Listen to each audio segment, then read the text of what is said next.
Here we divide 902 by 5 in a long division method. 5 times 1 is 5.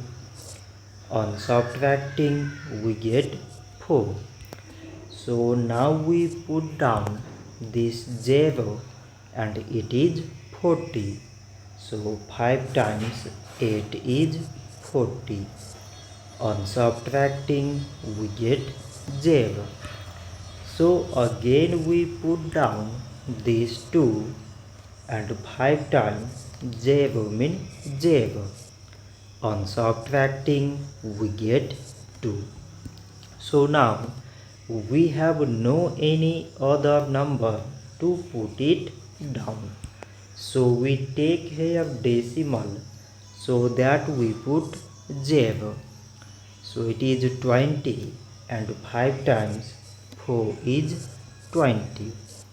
On subtracting we get 0.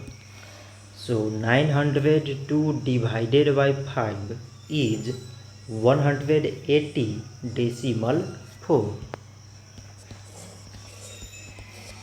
So this much for today and thanks for watching.